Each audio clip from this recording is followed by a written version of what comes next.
من الشيطان الرجيم بسم الله الرحمن الرحيم ولقد أرسلنا رسلا من قبلك وجعلنا لهم أزواجا وذرية وما كان رسول أن يأتي بآية إلا بإذن الله لكل أجل كتاب يمحو الله ما يشاء ويثبت وعنده أم الكتاب وإما نرينك بعض الذين نعدهم أو نتوفينك فإنما عليك البلاغ وعلينا الحساب أولم يروا أنا نأتي الأرض ننقصها من أطرافها والله يحكم لا معقب لحكمه وهو سريع الحساب وقد مكر الذين من قبلهم فلله المكر جميعا يعلم ما تكسب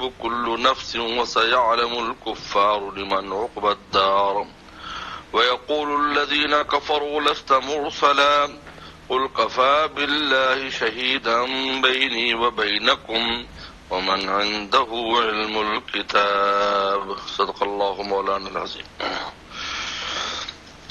سورت کے آخر میں کفار کے شبہات کے جواب اللہ نے دیے ہیں کہ آپ کی رسالت پر جو وہ شبہات پیش کرتے تھے ان میں ایک بڑا شبہ یہ تھا کہ اگر آپ رسول ہیں تو فرشتوں کی طرح آپ کو ہونا چاہیے تھا، آپ کے بال بچے شادیاں اور یہ دنیا کے جو انسانوں کے عوارض وہ آپ کے ساتھ نہیں لگنے چاہیے تھے، آپ فرشتوں کی طرح ان چیزوں سے مبرہ اور پاک ہوتے۔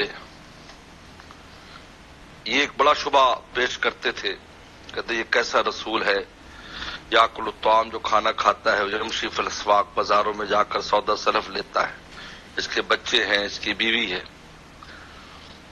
تو اللہ تعالی نے ایک تو ان کا جواب دیا اس شبے کا، اور دوسرا شبہ یہ پیش کرتے تھے کہ اگر آپ رسول ہیں تو جو ہم مطالبہ پیش کرتے ہیں آپ کے سامنے کسی بھی معجزے کا تو آپ کیوں نہیں وہ ظاہر کرتے، وہ معجزہ کیوں ظاہر نہیں کرتے جو معجزہ ہم آپ سے مانگتے ہیں؟ رسول ہے تو آپ معجزہ دکھائیں، آپ کی اللہ کے یہاں اتنے چلتی ہے اور اللہ کے یہاں اتنے مقرب ہے تو جو کہا جائے پورا کرو۔ اور تیسرا شبہ وہ یہ کرتے تھے کہ اگر آپ اللہ کے رسول ہیں، ہم آپ کی مخالفت کرتے ہیں، مانتے نہیں ہیں، آپ کو اور آپ کے دوستوں کو ہم تکلیف دیتے تو ہم پر عذاب کیوں نہیں آتا؟ آپ وعدے تو کرتے ہیں یہ ہو جائے گا وہ ہو جائے گا تو پھر عذاب کیوں نہیں آتا؟ اللہ تعالیٰ نے ان شبہات کا جواب دیا ہے۔ پہلے شبے کا جواب دیتے فرمایا وَلَقَدْ أَرْسَلْنَا رُسُلًا مِّن قَبْلِكَ، تحقیق کہ ہم نے رسول بھیجے آپ سے پہلے بھی۔ ان کو پتا ہے کوئی اس وقت کی متمدن دنیا میں ایسے لوگ نہیں تھے جو رسولوں کے بابت نہ جانتے ہوں۔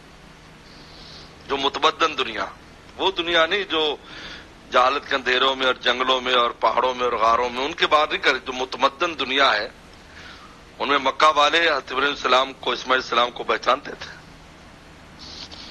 یہود موسیٰ السلام کو، نصارہ عیسیٰ صلی اللہ علیہ وسلم کو، تو اور قوم لوط اور قوم عاد اور سمود، ان سب کے رسولوں کے بارے میں یعنی ایک عمومی بات تھی اور سب کو پتا تھا۔ تو اللہ فرماتے ہیں آپ سے پہلے ہم نے رسول بھیجے وَجَعَلْنَا لَهُمْ أَزْوَاجًا وَذُرِّيَّةً، اور ہم نے ان کی بیویاں بھی بنائی اور اولادیں بھی بنائی۔ اس وقت تو کوئی اعتراض نہیں کیا۔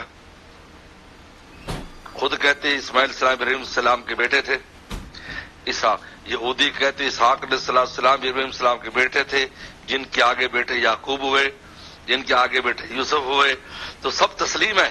لیکن آپ کی باری آئی تو کہتے ہیں کہ آپ کی بیویاں کیوں ہیں، آپ کے بچے کیوں؟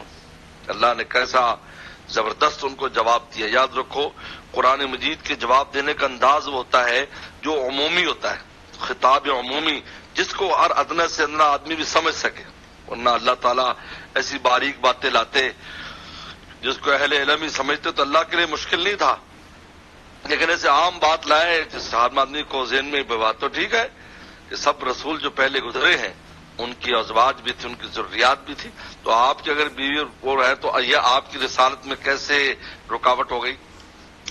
وَلَقَدْ أَرْسَلْنَا رُسُلًا مِّن قَبْلِكَ، وجعلنا لهم ازواجا وذريہ. اب دوسرے شعبے کا جواب وما کان للرسول ان یاتی بآیہ الا باذن اللہ.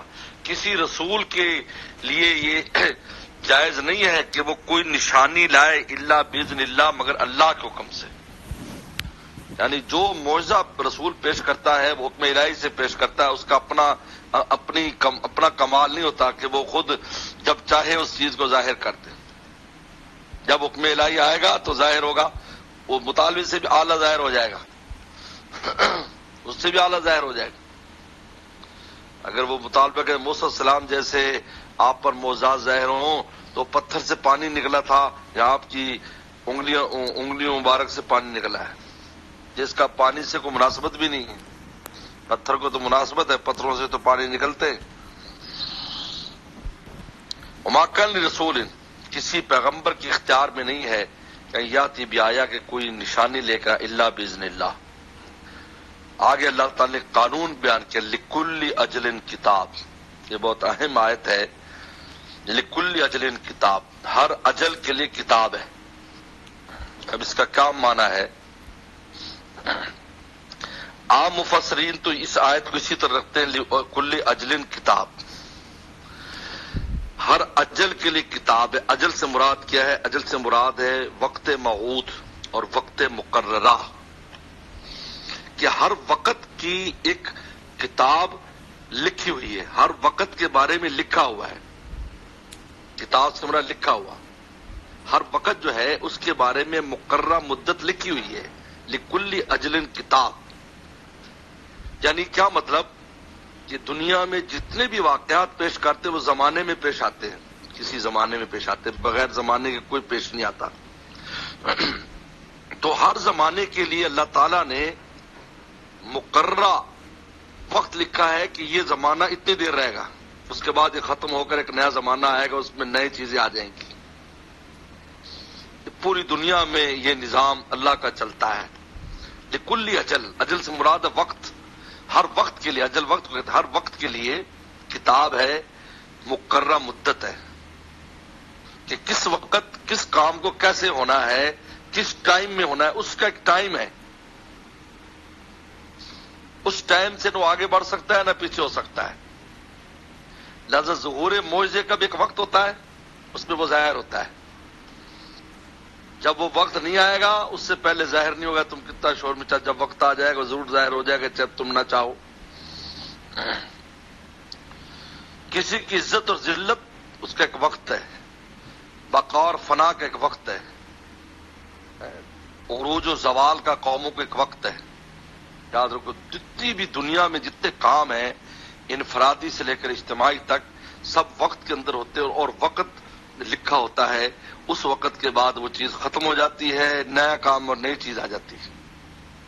یہ ہے لکل اجل کتاب، ہر اجل کے لیے کتاب ہے، ہر وقت موعود کے لیے اور ہر شے کے وقت کے لیے کتاب لکھا ہوا. کتاب یعنی جو مقررہ وقت، جیسے کتاب موقوتہ، نماز جو ہے نا وہ کتاب موقوت یعنی لکھے ہوئے وقت کے اندر نمازیں ہیں، فرض ہیں. یمحو اللہ ما یشاء ویثبت، اللہ تعالیٰ مٹا دیتے ہیں جو چاہتے ہیں وہ یثبت، اور جو چاہتے ہیں ثابت کر دیتے ہیں. یہ محو اور اثبات یہ اللہ تعالیٰ کے اس نظام میں چلتا رہتا ہے کہ چیز مٹا دیں گے دوسری لے آئیں گے. ان میں جمیع چیزیں، پورے عالم کی ساری چیزیں شامل ہیں. ان میں قرآن مجید کی آیات مبارکہ جن کو چاہتے ہیں منسوخ کر کے دوسرا لے آتے ہیں، ایک حکم منسوخ کر کے دوسرا لے آتے ہیں، وہ بھی اس کے اندر شامل ہیں. احادیث کے منسوخ کر دیتے ہیں، شریعت کا ایک شریعت منسوخ کر دیتے ہیں، پیغمبر کی دوسرے پیغمبر لے آتے ہیں، اس کے لیے پھر ایک شریعت نئی شریعت آتی ہے، پہلی منسوخ ہو جاتی ہے. یمحو اللہ ما یشاء، اور قوموں کو مٹا دیتے ہیں، دوسری قومیں لے آتے ہیں. ایک جو ہے مال دولت ایک ملک سے مٹا دیتے ہیں، غربت لے آتے ہیں، غربت مٹا دیتے ہیں، امیری لے آتے ہیں. پورے عالم کا یہ نظام اس آیت مبارکہ میں شامل ہے. محو اور اثبات کا نظام چلتا رہتا ہے. وقت لکل اجل کتاب، ہر وقت کے لیے لکھا ہوا وقت ہے، اس سے آگے نہیں جاتا. وہ جب آ جاتا ہے قومیں فنا ہو جاتی ہیں، وہ ماضی کا قصہ بن جاتی ہے، قصہ پیرینہ نئے آ جاتے ہیں، اور لوگ کہتے ہیں وہ پتہ نہیں کیا تھے، یہ نئے ہیں، ہم تو یہ ہے. وقت آتا ہے یہ بھی ختم ہو جاتے ہیں، نئے آ جاتے ہیں. تو محو اس بات کا جو معاملہ ہے، ہاں اس کا تعلق قرآن مجید کے آیات سے ہو، کیونکہ یہ بھی شبہات میں ایک چیز شامل تھی کہ یہود و نصارہ کہتے تھے کہ یہ نسخ کیوں ہوتا ہے، ایک آیت اب مٹا دی، پھر کیا اللہ تعالیٰ نے کیوں مٹایا، یا پہلے پتہ نہیں تھا. یہی وجہ ہے کہ یہاں پر بڑے بڑے اس آیت مبارکہ میں گمراہ ہو گئے، اور شیعہ نے اپنا عقیدہ بنا لیا کہ اللہ کو بدا ہوتا ہے. بدا کا مطلب ہے کہ اللہ تعالیٰ ایک چیز کرتے ہیں، بعد میں ظاہر ہوتا ہے کہ یہ غلط ہو گئی.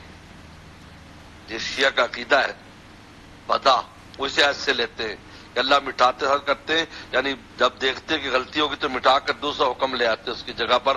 ان کے یہاں بدا ہے، بدا کا عقیدہ ہے. بدا کا عقیدہ اللہ تعالیٰ کی شان کے خلاف ہے. اللہ تعالیٰ کو اولین آخرین کا علم ہے، کلیات کا علم ہے، جزیات کا علم ہے، آنے والے ہر واقعے کا جزی کا علم ہے. تو محو اس بات کا معنی یہ کرتے ہیں کہ اللہ تعالیٰ سے غلطی ہو جاتی ہے، پھر اس کو مٹا کر دوسری لے آتے ہیں. پورا اس کے اوپر تفصیل سے ان لوگوں نے لکھا ہے کہ اللہ کو بدا ہوتا ہے. بدا یبدو میں نہ ظاہر ہونا، کہ بعد میں ظاہر ہوتا ہے کہ صحیح بات یہ تھی تو پہلے کو ختم کر دیتے ہیں. اس کو عقیدہ بدا کہتے ہیں. یہ کفری عقیدہ ہے.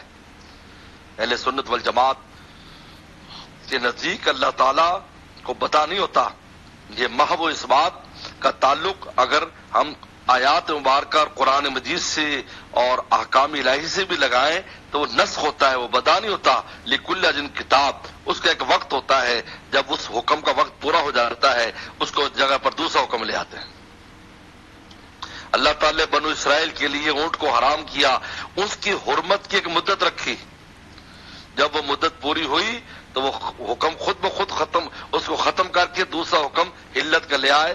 لہذا احل لکم الطیبات، قرآن نے کہا ساری پاکیزہ چیزیں تمہارے لیے حلال ہو گئی. تو نسخ جو ہے وہ بدا نہیں ہوتا.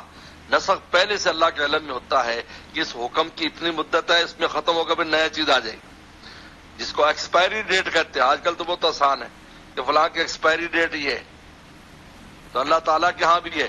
لیکن چونکہ ہمیں علم نہیں ہوتا اس لیے ہمیں لگتا ہے کہ یہ نئی چیز آ گئی، وہ ختم ہو گیا. اللہ فرماتے یمحو اللہ ما یشاء ویثبت، اللہ تعالیٰ مٹاتے بھی رہتے ہیں اور نئے احکام. تو یہ محو اس بات جو ہے یہ بہت عمومی معنی ہے اس کا پوری دنیا میں اور آپ بھی اس میں شامل ہیں. ایک وقت ہوتا ہے کہ آتا ہے اور وہ کام کرتا ہے، پھر اس کو لے جاتے ہیں، دوسرا آ جاتا ہے تو پہلے والا رحمت اللہ علیہ ہو جاتا ہے، یہ متذل ہو جاتا ہے. یہ دنیا میں یہ محو اس بات اللہ کا نظام ہے، کیونکہ باقی ذات صرف اللہ کی ہے اور کوئی چیز باقی نہیں. گیا حسن خوبان دلخواہ کا، حسن سے بڑا ہر طرح کا حسن ہے، یعنی جو بھی کسی چیز میں حسین تھے، علم و فضل میں، عمل میں، کسی میں بھی حسین تھے، شکل حسن میں. گیا حسن خوبان دلخواہ کا، باقی رہے نام صرف اللہ کا. یہ یمحو اللہ ما یشاء ویثبت. کے بعد روایات میں آتا ہے کہ اللہ تعالیٰ 313 یا 360 مرتبہ روزانہ جو ہے وہ کتاب میں جو کو اپنی نظر مبارک سے دیکھتے ہیں اور ان میں کچھ مٹھا دیتے ہیں، کچھ نئی چیزیں لے آتے ہیں. اس لیے اہل سنت والجماعت کے ہاں 2 کتابیں ہیں. ایک کتاب تو لوح محفوظ ہے جس کو ام الکتاب کہا، اس میں ساری چیزیں لکھی گئیں، اور ایک کتاب دوسری ہے جس کو لکل اجن کتاب، اس میں محو اس بات ہوتا رہتا ہے. اب یہ جو اللہ تعالیٰ مٹاتے ہیں اور ثابت کرتے ہیں، اس میں جمہور کا مذہب تو یہی ہے کہ 4 چیزیں جو ہے نا وہ تبدیل نہیں ہوتی. انسان کی عمر کے بارے میں تبدیلی نہیں آتی، شقاوت سعادت کے بارے میں تبدیلی نہیں آتی، رزق کے بارے میں تبدیلی نہیں آتی، ان میں کوئی تبدیلی. یہ ان کو کہتے ہیں تقدیر مبرم. مبرم ہے نا وہ تقدیر کے جو بالکل اس میں کوئی تبدیلی کی گنجائش نہیں. ایسا نہیں جس کو ماں کے پیٹ میں جب 4 مہینے کا گزرتا ہے تو آ کر اللہ تعالیٰ فرشتہ آ کر کہتا ہے حکم اس کی مدت کیا ہے، عمر کیا ہے، اس کا موت کا وقت کیا ہے، اس کا جو ہے وہ رزق کتنا ہے، شقی ہے یا سعید ہے. باقی چیزیں تقدیر معلق ہیں. تقدیر معلق کا مطلب ہے کہ دو چیزوں پر اللہ معلق رکھتے ہیں کہ یہ طالب علم اگر اتنی محنت کرے گا تو اس درجے میں پاس ہوگا اور کم کرے گا تو اس درجے میں پاس ہوگا. یہ معلق ہے، دو چیزوں سے معلق رکھتے ہیں. اس لیے انسان کو ہر چیز تقدیر پر ڈال کر سست نہیں ہونا چاہیے، کیونکہ تقدیر جو ہے نا وہ معلق بھی زیادہ معلق ہوتی چیزیں. آپ اتنی محنت کریں تو ایسا ہوگا، اس لیے سستی نہیں برتنی چاہیے. اگر ہوگا قسمت میں تو ہو جائے گا. اپنی کوشش پوری کرنی چاہیے، ہو سکتا ہے اس کوشش کے اوپر مرتب فرمائے، کیونکہ دنیا دار الاسباب سے بندھی ہوئی ہے. پوری عالم یہ دار الاسباب سے بندھا ہے. یہ بغیر اسباب کے سارا تو آخرت میں ہوگا، اور وہاں بغیر اسباب کی کام ہے، لیکن نیچے دنیا دار الاسباب میں. ہم جنت میں جائیں گے، جو اوپر چلیں تو وہاں اسباب کے بغیر ہی سارے کام ہوں گے. بغیر اسباب کے کام ہو رہا ہے. ہاں جی یہ پرندہ ہے، آہا یہ روسٹ بن جائے تو پھر روسٹ بن کے آ جائے گا، تو اسباب بیچ میں کہاں ہے؟ ورنہ اس کو ذبح کرنا پڑتا، چھیلنا پڑتا. ابھی تمہیں مرغی روسٹ کرنی پڑ جائے تو خواتین سے پوچھو کتنی مشقت اس کو روسٹ کرنے میں لگے گی، کتنے گھنٹے لگ جائیں گے. لیکن وہاں بغیر اسباب کے روسٹ ہو کے آ جائے گا. یہ پھر ہڈیاں اس کی دوبارہ پرندہ بن کے اڑ جائیں گی. لیکن یہ دنیا دار الاسباب ہے، سمجھو اس بات کو. یہ تقدیر معلق ہے. یہ تو جمہور کا یہی مذہب ہے، جمہور علماء کا، کہ یہ چند چیزیں مبرم ہیں باقی معلق ہے. یہ محض اس بات معلق میں ہوتا ہے، مبرم میں نہیں ہوتا. لیکن حضرت عمر رضی اللہ تعالیٰ عنہ، حضرت عبداللہ مسعود کی بعض روایات سے معلوم ہوتا ہے، وہ کہتے ہیں کہ اللہ تعالی جو ہے وہ علم میں بھی شقاوت اور سعادت کو بھی اور عمر کو بھی گھٹا بڑھا سکتے ہیں طے ہونے کے بعد بھی.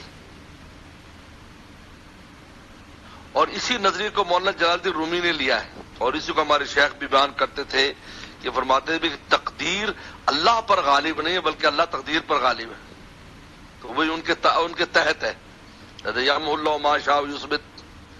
چنانچہ اس کی دلیل کیا ہے کہ حضرت عمر رضی اللہ تعالیٰ نے ایک بار جب حرم شریف میں تھے تو آپ یہ دعا کر رہے تھے، اللہم ان کنتا کتبتنی فی السعداء، اے اللہ اگر نیکوں میں آپ لکھ دے فثبتنی تو مجھے وہاں پکا کر دیجیے. وَإِن كُنْتَ كَتَبْتَ عَلِيَّ الشَّقَاوَةَ، اور اگر آپ نے مجھ پر شقاوت لکھ دیا فَمْحُونِي فَمْحُوهُ، اس کو مٹا دیجیے. وَاكْتُبْنِي فِي السُّعَدَاء، اور مجھے لکھ دیجیے نیک بختوں میں. کیوں؟ لِأَنَّكَ تَمْحُو مَا تَشَاءُ وَتُثْبِتُ عِندَكَ أُمُّ الْكِتَابِ، کیونکہ آپ جو چاہے مٹاتے ہیں، جو چاہے ثابت کر دیتے ہیں. ام الکتاب تو آپ کے پاس ہے، آپ جیسے چاہے تبدیل کریں، وہ آپ پر تو غالب نہیں ہے.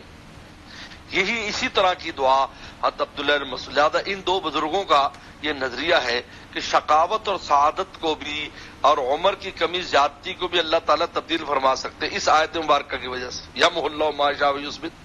بات سمجھ میں آ رہی ہے نہیں آ رہی؟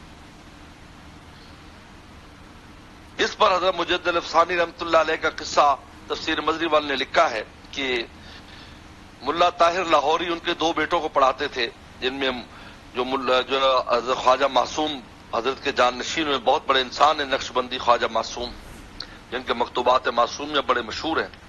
خواجہ معصوم اور دوسرے ملا طاہر لاہوری. تو حضرت کو مکاشفے میں مجد الافسانی کو معلوم ہوا کہ ان کے ماتھے پر لکھا ہوا شقی ملا طاہر لاہوری. انہوں نے اپنے بچے سے ذکر کر دیا کہ بھئی میں نے ایسے میری وہاں پر لوح محفوظ پر میری اللہ نے مجھے وہ دی کہ میں نے وہ نظر کی تو وہاں پر ملا طاہر لاہوری شقی لکھا ہوا. تو ابا کے پیچھے لگ گئے کہ ہمارے استاد تو بہت اچھا کچھ کرے، کیونکہ جب اللہ معاف فرمائے شقاوت لکھی ہوتی ہے تو جتنے بھی نیکی کرے آخر میں آ کر پھر وہ شقی ہو جاتا ہے. تو ان کا آپ کیجیے کچھ. انہوں نے کہا کہ بھئی یہ تو تقدیر مبرم ہے، یہ تبدیل نہیں ہو سکتی. پھر پیچھے لگ گئے، بیٹھے تھے. تو حضرت کو یکدم یاد آیا کہ حضرت شیخ عبد القادر جیلانی رحمۃ اللہ فرماتے تھے کہ میری دعا سے شقاوت بھی ختم ہو جاتی ہے. یہ مقولہ ہے، قول ہے کہ جو شقاوت ہے وہ میری دعا سے ختم ہو جاتی ہے. تو انہوں نے پھر دعا کا سہارا لیا اور دعائیں شروع کر دی، کرتے رہے، خوب دعائیں کی، خوب دعائیں کی، خوب دعائیں کی. تو پھر خود فرماتے ہیں کہ میں نے دیکھا کہ اللہ نے جب دعا میری قبول فرمائی تو میں نے دیکھا کہ میں نے اس کی پیشانی سے مٹتے ہوئے شقی لفظ کو دیکھا اور سعادت کے لفظ کو اس پر جو ہے لکھا جاتا دیکھا کہ لکھا جا رہا ہے اس کے ماتھے پر کہ سعید ہے. یہ واقعہ انہوں نے لکھا ہے. اس لیے